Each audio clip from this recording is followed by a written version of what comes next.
In this very in-depth forecast, the Central Plains and Midwest are currently being monitored for isolated severe weather, as a handful of weak, isolated severe storms could harbor the potential for some isolated severe hail. Everything you need to know on Project Gladiator. Hello everyone, welcome back to another Project Gladiator weather forecast. Today I'll be covering the weather for March 18th of 2025. Currently, we have a marginal risk for the Central Plains into the Midwest here, for central into southwestern Iowa, into portions of southeastern Nebraska and northeastern Kansas there. And this is going to be the only risk for today. We don't really have all that much of a tornado risk. We also don't really have all that much of a damaging wind gust risk. The only risk that we have today is the possibility for some isolated severe hail. That's really about it that we're going to be covering in today's forecast. We may go over why we're not seeing that much of a tornado risk, and why we're just really seeing all that much of a hail risk, as well as the dynamics of this hail risk in particular. For tomorrow, we do have a slight risk for Illinois into western and central Indiana there, with a very broad marginal risk extending across a lot of the Midwest, portions of the Mississippi River Valley and down into the Dixie states, as well across western Tennessee, Mississippi, and Alabama. Risks for tomorrow don't really include, oh, never mind, I guess they just updated it with a 2% tornado risk for the northern portion of that risk for Illinois, Indiana, southern Wisconsin, and southeastern Iowa, a 15% damaging wind gust risk, as well as a 50% hail risk there. For our day 3 outlook, we don't really have all that much of a severe risk, but for day 4, day 8 outlook, we do have a day 6 15% for the Arklatex region for southern Arkansas, northern Louisiana, and eastern Texas, which we will be monitoring over the coming days. Taking a look at our excessive rainfall forecast for today, as well as our winter weather forecast, or risk for heavy snowfall. For today, we don't really have all that much of a risk for flash flooding, same with tomorrow and Thursday, but we do have a day 4 marginal risk for the northwest there, for the Olympic Peninsula into northwestern Oregon. And then for day 5 outlook, we don't really have all that much of a risk for flash flooding either. For our winter weather forecast, or our risk for heavy snowfall, primarily the probability of snowfall greater than 4 inches. We do have a nice little area for Nebraska there, where we could see the where we could see the possibility of some heavy snowfall, potentially getting greater than 4 inches, upwards of 40% in some areas, as well as quite a lot of risk for heavy snowfall across the Rockies there. For tomorrow, we do have a really broad, really long risk for some pretty heavy snowfall here, with upwards of a 70% risk for snowfall greater than 4 inches, extending across eastern Nebraska, Iowa, southern Minnesota, Wisconsin, and upper peninsula of Michigan there, where we could see some pretty heavy snowfall. Then for day 3 outlook, that's going to move up into Canada, but we could see the lingering risk for some snowfall back into the New England states across some areas of the northern Appalachians. Taking a look at our 500 millibars and our upper level winds and how that's going to support the risk for severe weather for today, we do have a nice low pressure system here that is negatively tilted across the Central Plains, with some pretty strong advection out of the south, with a 500 millibar jet upwards of what seems to be 95 knots there, potentially even greater. However, that's going to have a really hard time extending up into the marginal risk area. We are going to see a little bit more of a cold core setup for today, so we'll go over the implications of that as we move through the forecast, but we do have a jet that extends up into the marginal risk area that is going to be getting upwards of at least 50 to 60 knots across that area, which is still going to support some decent shear and the potential for some hail across this area and the potential for some severe thunderstorms. Taking a look at our low-level jet, or our 700 millibars, and why that won't really support all that much of a tornado risk for today, we do have a decent low-level jet extending up in this area. The majority of our low-level jet, I don't know why that's so big, majority of our low-level jet is further down to the south, with a jet getting upwards of 70 knots across Missouri back into Oklahoma and Arkansas. That isn't really going to extend all the way up to the north here. At most, we could see a low-level jet upwards of 40 to 45 knots across this area just to the south of a warm front that's going to be extending to the northern extent of that warm sector that's going to be placed across this area. However, when it comes down to our tornado risk for today, the low-level jet isn't really going to be the thing that's going to be limiting our tornado risk from really materializing across this area. It's going to be more of a cape thing. We won't really have all that much surface-based cape across this area.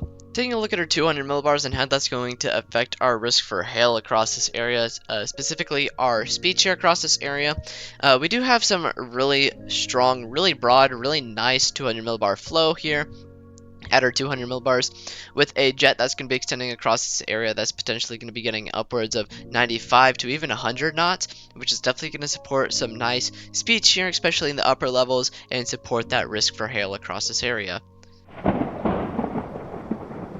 Taking a look at our bulk shear and how that's going to support our risk for hail across this area. Again, we just looked at our 200 millibars, and we had a really nice 200 millibar jet there, and that's going to support some pretty nice bulk shear here, with some bulk shear values that are 0 to 6 kilometer getting upwards of 83 knots. So very indicative of the potential for at least somewhat of a hail risk across this area.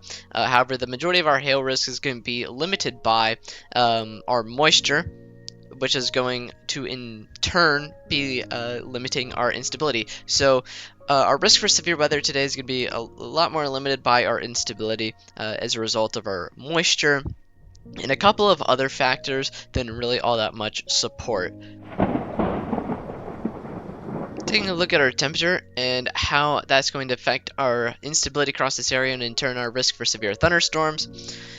We are not really going to see really all that much heat across this area at the time of severe weather development. We are going to see some nice heat build up during the day. However, storms are going to fire more so later into the afternoon whenever this warm sector more so develops. It will be a lot more apparent when we look at our moisture. It's kind of hard to see on our temperatures, but you can definitely see it there, especially where our wind barbs are. You can see our low pressure system and a little bit of a cold front that is draped across the central plains. But the thing that is going to be firing our storms is going to be a warm front that's going to be extended across the marginal risk area. And as this low pressure moves, as this warm front moves up north, that's going to fire some storms. However, we're also going to see some snow that is going to be backing our storms as well. So it's kind of going to be a mixture of like a couple of potentially isolated severe thunderstorms that may be severe, may develop some isolated severe hail, as well as some snow further back to the west across Nebraska. So it's going to be an interesting mix of some things. As far as our temperature goes, we do have a little bit more of a chillier environment here, with temperatures that are going to be back down into the 60s, potentially up to the up to 65. It's not really going to be too warm across this area. It's going to support instability, but it's not really going to support a whole lot of it. Taking a look at our dew points here and how that's going to affect our instability and in turn our risk for severe thunderstorms across this area. Again, as I said previously, you're going to be able to see that warm sector a whole lot better, see our warm front a whole lot better on our moisture than on our temperatures. You can see that dry line or a little bit of a cold front, kind of a combination of the two, draped across the central plains back into Oklahoma and down into Texas and Kansas there, as well as our surface low across Kansas that's going to move eastward across Kansas into northeastern Kansas, as well as that warm front that's going to extend into our marginal risk area and what's going to be triggering our severe thunderstorms. Our storms are going to fire along that warm front that's going to be draped across that marginal risk area. And as far as our moisture goes, we aren't really going to see a whole lot of it either. We're going to see dew point values that are barely going to extend past 55 degrees. Dew points potentially getting upwards of 55, somewhere between 55 and 60, but mainly hovering around 50 to 57, right around that range. if even 57. So that's going to be pretty limiting for our instability, especially at our surface level, where we're not really going to see a whole lot of surface-based instability. But we will see instability. It's just not going to be really all that strong, and that's going to limit a whole bunch of our risk for severe thunderstorms across that area and make it very limited. Taking a look at our cloud cover and how that's going to affect our instability, as well as how that could directly affect our hail risk as well. We are going to see some cloud cover across the marginal threat area throughout the day. However, that's going to clear out into the later afternoon, right before storms actually fire. In the late afternoon, we will see our cloud cover move out of the area. That will increase surface heating across this area, and that will support some greater lapse rates, some greater instability. However, again, our instability is going to be significantly limited by our very low amount of moisture, very low amount of heat across this area. However, as surface heating develops across this area, as cloud cover moves out of the area, that will increase our lapse rate and in turn our risk for hail across this area. Taking a look at our lapse rates here, we don't actually have to go to pivotal weather to look at our lapse rates. We can look at them right here on our high resolution ensemble forecast system. With our 700 millibars. So ignore all the wind speeds, ignore the pressure bars. I can actually turn those off, and focus on the brownish lines here and what they're indicating across the marginal threat area.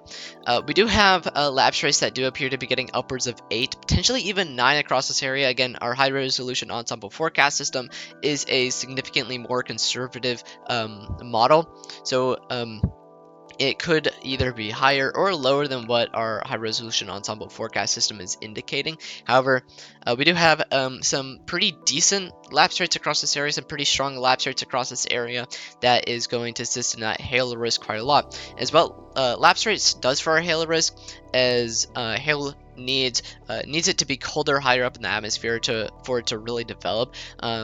Lapse rates, it indicates how quickly the temperature is dropping the higher up you go.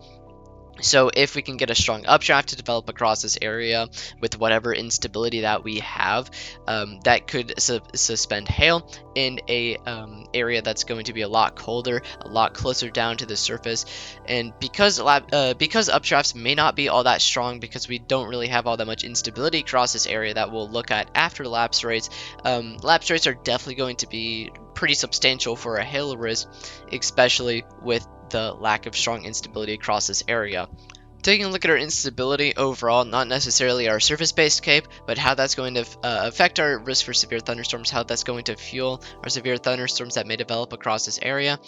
We do have some very low amounts of instability across this area, which is typical for cold core setups like this, where we don't really have all that much heat where our low pressure system is.